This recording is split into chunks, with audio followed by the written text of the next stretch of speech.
ஞானானந்தமயம் தேவம் நிர்மலஸ்படிகாகிருதிம் ஆதாரம் சர்வ வித்யானாம் ஹயக்ரீவம் பாஸ்மகே. நேயர்கள் அனைவருக்கும் அஸ்ட்ரோ KS ஐயங்காரின் பணிவான நமஸ்காரங்கள். மாத பலன் குரோதி வருஷம் மாசி மாதம், அதாவது 13/2/2025 14/3/2025 வரலும் உண்டான காலகட்டத்தில் மேஷம் முதல் மீனம் வரை என்னென்ன பலன்கள் அப்படின்றத இந்த குரோதி வருஷம் மாசி மாதம் பார்க்கலாம். இப்போ இந்த மாத பலனில் முதல்ல நம்ம இந்த மாதத்தினுடைய கோள் சாரம் என்ன அப்படின்றத பார்ப்போம். இந்த மாதத்தில் வரக்கூடிய விசேஷ நாட்கள் என்ன அப்படின்றத பார்ப்போம்.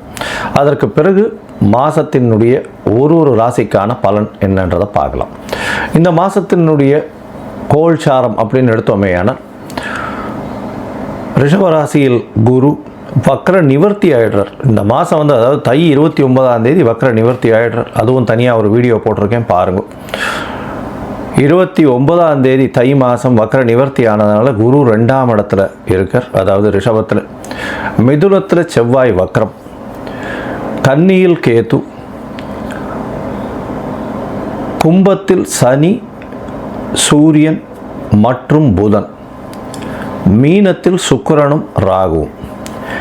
இந்த மாதத்தில் பார்த்தாலேயானால் மாற்றங்கள் என்னென்ன வருது அப்படின்னு பார்க்கும்பொழுது, செவ்வாய் வக்ர நிவர்த்தி அடைகிறார். எப்போ அப்படின்னா, இந்த மாதம் பிறந்து ஒரு 10 நாள்லேயே, அதாவது 21/2/2025 அன்றைக்கே செவ்வாய் வக்ர நிவர்த்தி. ஆனால் மிதுனத்தில் இருக்கார். இதை தவிர பார்த்தாலேயானால் புதன் இந்த மாதம் கும்பத்திலிருந்து மீனத்துக்கு போகிறார். அது 26/2/2025 அன்னைக்கு. அதற்கு பிறகு பார்த்தாலேயானால் 4/3/2025 அன்னைக்கு சுக்கிரன் வக்ரகதி அடைகிறார் மீனத்திலேயே. புதன் 9ஆம் தேதி அன்னைக்கு 9/3/2025 அன்னைக்கு வக்ரகதி அடைகிறார், அதுவும் மீனத்தில். இப்போது இந்த மாதத்தினுடைய கோள் சாரம் இது. பொதுவாகவே நம்ம மாத கிரகங்கள்னு சொல்லக்கூடியது சூரியன், செவ்வாய், புதன் மற்றும் சுக்கிரன், இந்த 4 கிரகங்களினுடைய மாற்றத்தை வச்சு பேசுவோம். அதுவும் நம்ம சௌரமான மாதங்கள் அப்படின்ற ஒரு பட்சத்தை எடுத்து நம்ம பண்ணுறோம். இது சூரியன் ஒரு ராசியிலிருந்து அடுத்த ராசிக்கு செல்லும் பொழுது அதனுடைய மாற்றங்களை வைத்து அதனுடைய அந்த சூரியனுடைய மாற்றத்தை வச்சு அந்த மாதத்தினுடைய பெயர், அதாவது கும்ப மாதம் அப்படின்னு பேர் வைக்கிறதுக்கு காரணமே மாசி மாதத்துக்கு கும்பத்தில் சூரியன் போகிறதுனால தான். அதனால் மிச்சவாள்லாம் பார்த்தோம்னா இது நம்ம தமிழ்நாட்டில் குஜராத்து இந்த மாதிரியான இடத்துலலாம் கடைபிடிக்கப்படுறது. மிச்சதெல்லாம் சந்திரமான மாதங்கள்ன்றதை வச்சு பண்ணுறான். சந்திரமான மாதங்கள்னு சொல்லும்பொழுது பார்த்தாலேயானால் அமாவாசைக்கு அடுத்த நாளோ பௌர்ணமிக்கு அடுத்த நாளோ உண்டான நாட்களை மாதத்தின் முதல் நாளாக கொண்டு அவர்கள் சந்திரமான மாதம் அப்படின்ற விஷயத்தை செய்கிறார். சரி, இந்த மாதத்தில் வரக்கூடிய விசேஷ நாட்கள் அப்படின்னு பார்த்தாலேயானால், அதாவது 25/2/2025 அன்றைக்கி பார்த்தோம்னா காஞ்சி விஜயேந்திர சரஸ்வதி ஜெயந்தி நடக்கிறது.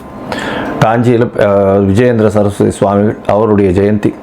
26ஆம் தேதி அன்னைக்கு 26/2/2025 அன்னைக்கு மகா சிவராத்திரி, அதாவது பிரதோஷ காலம். மகா சிவராத்திரி மிகப்பெரிய ஏற்றம். ஏன்னா பிரதோஷ காலத்தில் சேவிக்கிறது அப்படின்றது ரொம்ப விசேஷம். அதாவது 13ஆம் நாள் அமாவாசைக்கும் பௌர்ணமிக்கும் 13ஆம் நாள் பிரதோஷ காலம்னு சொல்கிறது. இப்போ வரக்கூடியது 26/2 அன்னைக்கு வரக்கூடியது உங்களுக்கு வளர்பிறை பௌர்ணமி அப்படின்றதுனால கண்டிப்பாக ஒரு நல்ல ஏற்றம் இருக்கும். அதை தவிர பார்த்தாலேனால் அன்றைக்கி மகா சிவராத்திரி அப்படின்றதுனால அந்த சிவராத்திரிக்கு அப்புறமா உங்களுக்கு பனிப்பொழிவு கூட இருக்காது. வெறும் வெளிச்சம், வெயில் தான் அதிகமாக இருக்கும். லாங் டேஸ் தான் இருக்கக்கூடிய வாய்ப்புகள் உண்டு. சூரியனுடைய ஆளுமை ரொம்பவும் அதிகமாக இருக்கக்கூடிய வாய்ப்புகள் மிகவும் அதிகம். அதனால் வெயில் அதிகமாக இருக்கக்கூடிய வாய்ப்பு நிச்சயமாக இருக்கும். இந்த மாதத்தில் பார்த்தோம்னா 28/2/2025 அன்றைக்கி மாசி அமாவாசை. அது ஒரு பெரிய விசேஷம். மாசி அமாவாசைன்றது அமாவாசைன்றது சூரியனும் சந்திரனும் சேர்ந்து இருக்கக்கூடிய ஒரே பாகையில் இருக்கக்கூடிய விஷயம். இந்த காலகட்டத்தில் சூரியனும் சந்திரனும் சேர்ந்து இருக்கும் பொழுது என்னென்ன யோகங்கள் வரும் அப்படின்றது தனியாக வீடியோ போட்டிருக்கோம், அதில் போய் பாருங்கள். இன்ஃபேக்ட் அது நல்ல ஒரு விஷயங்கள். சூரியனும் சந்திரனும், அதாவது யாராவது ஒருத்தர் உச்சமோ ஆட்சியோ இருந்தால்னா நல்ல ஒரு ஏற்றம் கிடைக்கும். இல்லைன்னா சுபர்கள் வீட்டில் இருந்தால்னா நல்ல ஒரு ஏற்றம் கிடைக்கும். இந்த மாசி அமாவாசை நல்ல ஒரு ஏற்றம் கிடைக்கக்கூடிய நாள். அதற்கு பிறகு பார்த்தோம்னா 3/2025 அன்னைக்கு மாசி மகம், அது வந்து பௌர்ணமியை சேர்ந்து வரும். மாசி மகம் ஏன்னா சூரியனுக்கும் சந்திரனுக்கும் கிட்டத்தட்ட 180 டிகிரி, அதாவது சூரியன் கும்பத்திலையும் சந்திரன் வந்து சிம்ம ராசியிலையும் இருக்கக்கூடிய காலகட்டம். பௌர்ணமி வெளிச்சம் வந்து ஒரு பெரிய அட்வான்டேஜ் என்னென்னா, இதில் பிறந்தாள்னா ராஜா போல அவர்களுடைய வாழ்வு அமையும். ராஜாளும் இது அவர்களுக்கு கிட்டும். இதில் என்ன விசேஷம் அப்படின்னா, சூரியனுக்கும் கார்த்தாலேருந்து சாயந்தரம் வரலும் உங்களுக்கு வெளிச்சம் இருக்கும். சந்திரனும் பௌர்ணமி சந்திரனாக இருக்கிறதுனால இரவு முழுவதும் வெளிச்சமாக இருக்கும். ஸோ ரிலேட்டிவ்லி பார்த்தோம்னா என்டையர் டே அண்ட் நைட் ரெண்டுமே ரொம்ப வெளிச்சத்தில் இருக்கக்கூடிய காலகட்டம். அதனால தான் வெளிச்சம் அதிகமாக இருக்கக்கூடிய காலங்கள், அதுவும் வந்து பௌர்ணமி காலங்கள்னும் பொழுது ரொம்பவும் ஏற்றம் இருக்கக்கூடிய வாய்ப்புகள் உண்டு. இந்த மாசி மகம், அதாவது பௌர்ணமி காலகட்டத்தில் பிறக்கக்கூடிய எல்லா குழந்தைகளுக்கும் பெரிய ஆளுமை இருக்கக்கூடிய வாய்ப்பு உண்டு. இதை பற்றியும் வந்து நிறைய சொல்லியிருக்கோம் இந்த என்னுடைய யூடியூப் சேனலில் நிறைய சொல்லியிருக்கேன். இதற்கு பிறகு பார்த்தேனால் இந்த 14/3/2025 அன்னைக்கு காரடையான் நோன்பு, இது வந்து ரொம்பவும் விசேஷமான காலகட்டம். காரடையான் நோன்பு அப்படின்னு சொல்லக்கூடியது வந்து மாசியும் பங்குனியும் கூடுறது அப்படின்னுவா. அதாவது கார் அப்படின்னா வந்து கருப்பு நிறம், இருண்ட இடம், யமலோகம் இதெல்லாம் குறிக்கக்கூடியது இந்த கார் அப்படின்றது. அடையான் அப்படின்னு, கார் அடையான்றது, அடையான்னா அடைய மாட்டான் அப்படின்னு சொல்லக்கூடியது. அதாவது பெண்கள் வந்து தன்னுடைய கணவருக்குன்னு, அதாவது திருமணமான பெண்கள் தன்னுடைய கணவருக்குன்னு விரதம் இருந்து செய்யக்கூடிய ஒரு பெரிய விஷயம் இது. இந்த காரடையான் நோன்பு நோற்பது பெரிய விஷயம். இதன் மூலியமாக தன்னுடைய கணவருக்கு ஆயுள் விருத்தி ஏற்படக்கூடிய வாய்ப்பும், அவர்களுக்கு வந்து மாங்கல்ய பலம் அதிகரிக்கக்கூடிய வாய்ப்பும் நிச்சயமாக உண்டு. இதனால தான் கார் அடையான் நோன்பு அப்படின்னு பேர். இந்த சாவித்திரியினுடைய கதையை சொல்வா, சத்யவான் சாவித்திரியினுடைய கதையை சொல்வா. அவர் வந்து சத்யவானுடைய உயிரை மீட்டு கொண்டு வந்தவள் அப்படின்றதுனால அந்த காரடையான் நோன்பு மிகவும் விசேஷமாக சொல்லப்படுகிறது. பங்குனி மாதத்தின் முதல் நாள் அன்னைக்கு பண்ணுறது. அதனால் பங்குனி பிறந்த உடனே அதை பண்ணுவாள். நார்மலி பார்த்தாலேனா அந்த காரடையான் நோன்பு டைம் வந்து சாயந்தரம் 5:30லேருந்து 6:30 வரும். அந்த டைம் வந்து நான் தனியாக போடுறேன் உங்களுக்கு. இதை தவிர பார்த்தோம்னா நார்த் இந்தியாவிலலாம் ஹோலி பண்டிகைன்றது விசேஷமாக கொண்டாடுவோம். ஹோலி பண்டிகைன்றது வந்து இப்போ ஒரு அதாவது பெண்கள் வந்து தன்னுடைய தமையன் தம்பி, அதாவது பிரதர்ஸ் எல்லாருக்குமே, தம்பி அண்ணன்களுக்கு வந்து கயிறு கட்டி அவர்களிடம் சேவிச்சுட்டு அவர்கள்கிட்ட வந்து பைசா வாங்கிட்டு அவர்கள்ட்ட ஆசீர்வாதம் வாங்கிக்கிறதும், அவர்களுக்காக வந்து ரொம்ப வேண்டிக்கிறதும், அவர்களுடைய உடல்நிலை நல்லபடியாக இருக்கணும்னு வேண்டிக்கிறதும் அவர்களுக்கு பெரிய மகிழ்ச்சியை கொடுக்கும். ஆண்கள் பெண்களை வந்து தன்னுடைய என்ன சொல்கிறது சகோதரிகளாக பாவிக்கக்கூடிய ஒரு பெரிய ஒரு பண்டிகை. இது வந்து ஹோலி பண்டிகையாக கருதப்படுகிறது. இது வந்து நார்த் இந்தியாவில் ரொம்ப ஃபெமிலியர், மிகவும் அந்த கலர்ஃபுல் ஃபெஸ்டிவலாக இருக்கும், ரொம்ப ஏற்றத்தோடு இருக்கக்கூடிய காலகட்டம்.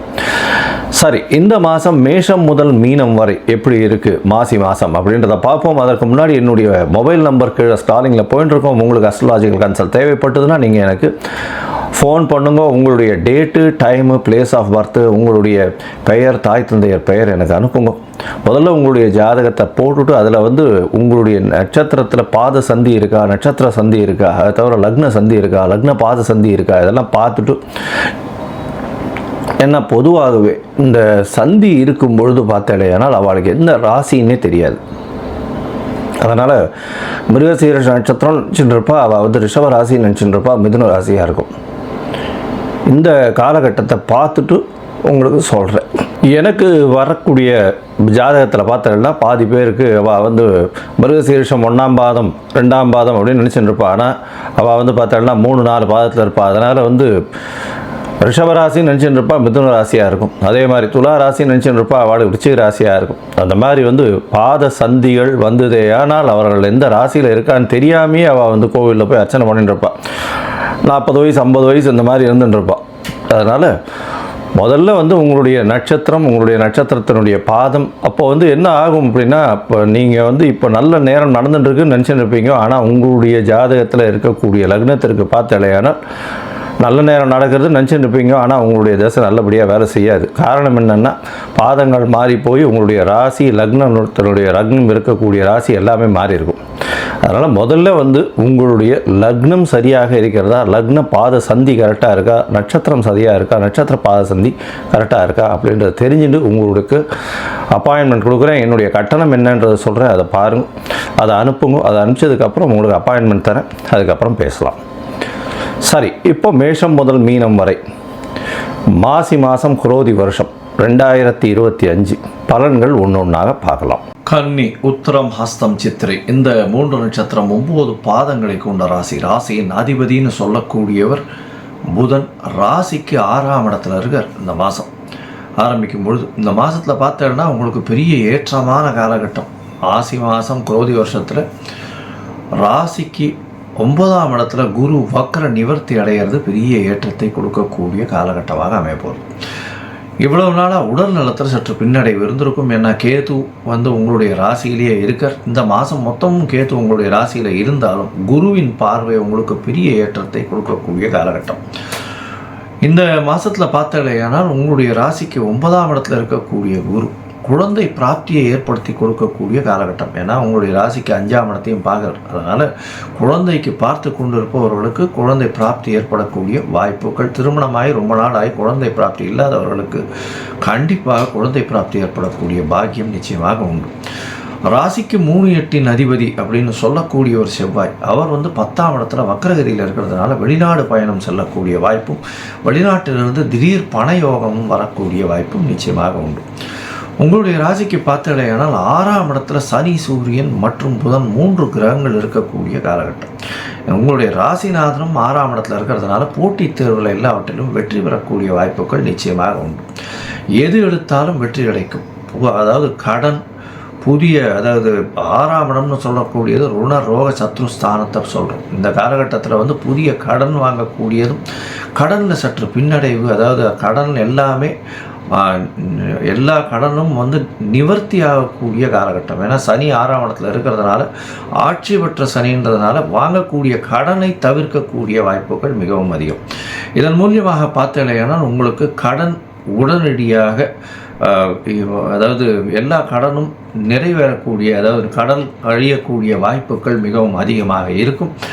உங்களுடைய ராசிக்கு பார்த்தலையானால் 6ஆம் இடத்துல இருக்கக்கூடிய சூரியன், அவரே 12ஆம் அதிபதி. 12ஆம் அதிபதி 6ஆம் இடத்துல இருக்கிறதால வேலை நிமித்தமாக வெளிநாடு போகக்கூடிய பாக்கியமும் நிச்சயமாக இந்த காலகட்டத்தில் வரும். பொதுவாகவே இந்த மாத கிரகங்கள்னு சொல்லக்கூடியது சூரியன், செவ்வாய், புதன் மற்றும் சுக்கிரன், இந்த 4 கிரகங்களுடைய மாற்றங்களை வச்சு தான் சொல்லும். சூரியன் பார்த்தடையானால் ராசிக்கு 12ஆம் அதிபதி உங்களுடைய ராசிக்கு 6ஆம் இடத்துல இருக்கிறதுனால வெளிநாடு வேலையில் வெளிநாடு போகக்கூடிய பாக்கியமும், வெளிநாட்டில் ஒரு நல்ல ஒரு ஏற்றம் கிடைக்கக்கூடிய வாய்ப்பும், உங்களுடைய சீனியர் பர்சன், அதாவது உங்களுடைய பாஸோட சற்று பிணக்கு ஏற்படக்கூடிய வாய்ப்பும், எல்லா விஷயத்திலையும் வெற்றி பெறக்கூடிய வாய்ப்புகளும் உங்களுக்கு உண்டு. உங்களுடைய ராசிக்கு பார்த்தலையானால் புதனும் 6ஆம் இடத்துல இருக்கார். அவர் ஒரு 10 நாளில் உங்களுடைய ராசிக்கு 10 நாளில் 15 நாளில் உங்களுடைய ராசிக்கு 7ஆம் இடத்துல போய் நீச்ச பங்கமாறார். அதன் மூலியமாக எதிர்பாலினத்தவர் மூலியமாக நல்ல ஒரு ஏற்றம், பார்ட்னர்ஷிப்பில் நல்ல ஒரு ஏற்றம் கிடைக்கக்கூடிய காலகட்டம்.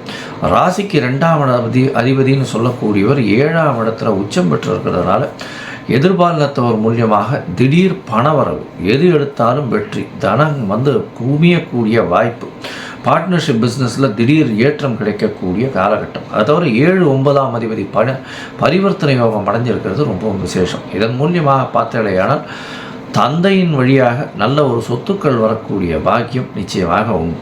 அதை தவிர பார்த்தலையானால் தந்தையின் வியாபாரங்கள் உங்களுக்கு கையகப்படுத்தக்கூடிய வாய்ப்புகள் நிச்சயமாக இருக்கும். திருமணத்திற்கு பார்த்து கொண்டிருப்பவர்களுக்கு சப்தமத்தில் சுக்கிரன் இருக்கிறதுனாலையும், பரிவர்த்தனை யோகத்தில் குரு வர்றதுனாலையும் திருமண யோகம் வரக்கூடிய காலகட்டம் இந்த மாதத்தில் பார்க்கக்கூடிய வாய்ப்புகள் நிச்சயமாக உண்டு.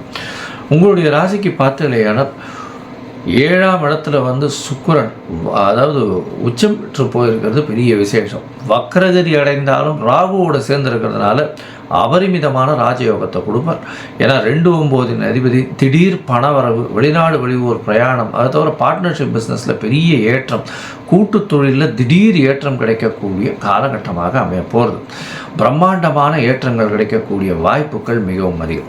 இந்த மாதத்தில் உங்களுடைய முயற்சிகள் எல்லாமே நல்ல ஒரு ஏற்றத்தை கொடுக்கும். ஏன்னா 3ஆம் அதிபதி 10ஆம் இடத்துல இருக்கிறதுனால எழுத்து பணியில் இருக்கிறவங்க, காகித பணியில் இருக்கிறவங்க, பேப்பர், அதை தவிர சார்ட்டர்ட் அக்கௌண்டன்ஸு, அதை தவிர இன்ஸ்ட்ருமெண்டல் மியூசிக், அதை தவிர இது ஆர்ட் டைரக்டர்ஸ் இவங்களுக்கெல்லாம் வந்து பெரிய ஏற்றம் கிடைக்கக்கூடிய வாய்ப்புகளும், அதை தவிர நடன டான்ஸ் மாஸ்டர்ஸ் இவங்களுக்கெல்லாம் பெரிய ஏற்றம் கிடைக்கக்கூடிய காலகட்டமாக அமைய போகிறது. கம்ப்யூட்டர் இன்ஜினியர்ஸு, சாஃப்ட்வேர், ஹார்ட்வேர், அதை தவிர கம்யூனிகேஷன் இன்ஜினியர்ஸ் இவங்களுக்கெல்லாம் நல்ல ஒரு ஏற்றம் கிடைக்கக்கூடிய காலகட்டமாக அமைய போகிறது. இந்த மாதத்தில் உங்களுடைய முயற்சிகள் எல்லாமே வெற்றி பெறும்னு சொன்னோம். இருந்தாலும் சில நாட்கள் உங்களுடைய முயற்சிகளை தள்ளி போடுவது நல்லது. அந்த சில நாட்கள் அப்படின்னு பார்க்கும்பொழுது 3ஆம் தேதியிலிருந்து 3/3/2025 5/3/2025 வரலும் உண்டான காலகட்டத்தை சந்திராஷ்டம காலம்னு சொல்கிறோம். சந்திராஷ்டமம்னா உங்களுடைய ராசிக்கு 8ஆம் இடத்துல சந்திர பகவான் பிரவேசிக்கும் பொழுது சந்திராஷ்டம காலம்னு சொல்கிறோம்.